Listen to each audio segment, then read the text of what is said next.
Hey everyone, I hope you guys are having a good week. I'm just going to share a few thoughts with you guys for today, and hopefully something will encourage you in your walk with Jesus and your walk of faith. It's been hard for me the past few days just being at home, and I know you guys are probably in the same boat and just trying to fill your time with different activities or different projects. Madison and I have recently, we just built a standing desk because we got tired of sitting, so we literally went to the store, bought lumber, bought a few power tools, and put together the standing desk just so we can stand as we do our work on the computer and stuff like that.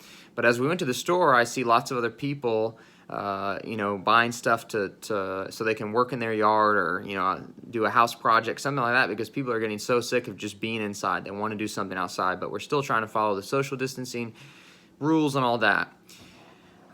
One thing that's been on my mind the past week is just thinking about myself and somehow being a Christian, even though I'm at home with, when it's just Madison and I.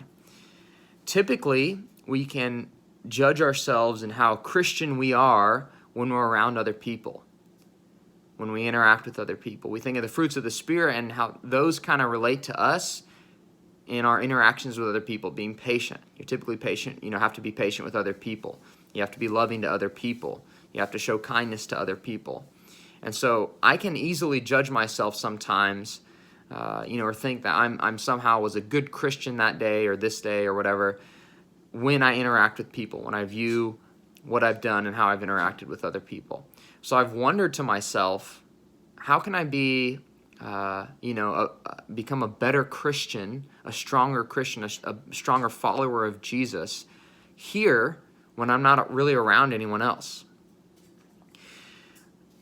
I'm reading through the book of Psalm, and in the very first chapter, I want to read to you just a short few verses here from this chapter and then talk about it for a minute to help us understand what it means, I think, to become a better Christian, better follower of Jesus. It says this: "Blessed is the man who walks not in the counsel of the wicked, nor stands in the way of sinners, nor sits in the seat of scoffers." All three of those lines there involve an interaction with someone else or an interaction with a group of people, and we're not really involved in that right now. So let's keep reading.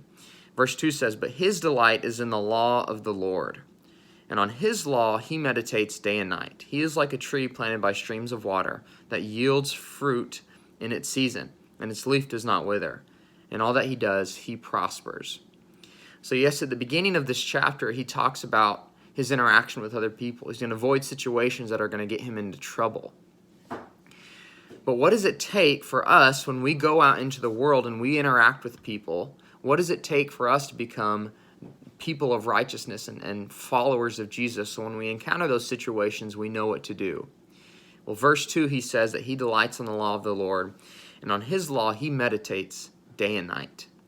In order for us as Christians to grow ourselves spiritually, we have to be in God's word. We have to be in prayer. We have to be in meditation. And those are things that we do on our own. Right? We can do that with other believers, but we really have to do that on our own in order to become like this tree planted by streams of water. So in this time period, when we're really not interacting with a whole lot of people, and you may be thinking the same thing as me, how can I, be a better Christian during this time? Think about yourself and strengthening yourself in God's word. Because when all this is over, obviously we're going to go back and interact with other people. And you don't want to look back on this month or 2 months or 3 months, however long it is, and just think I wasted my time playing video games or doing whatever, and I did not spend any time with God. So I encourage you guys to take time out of your day, whether it's in the morning or it's in the evening before bed, and meditate on God's word so he can establish us firm and rooted in him. And when we get to those situations later in life where we have to make tough decisions, and we have to deal with people that are sometimes not fun to deal with, we know how to interact with them, and we know how to be Christians because we've spent time meditating in God's word day in and day out. I hope you guys have a good rest of your week. We're praying for y'all, and we hope to see y'all soon. Bye.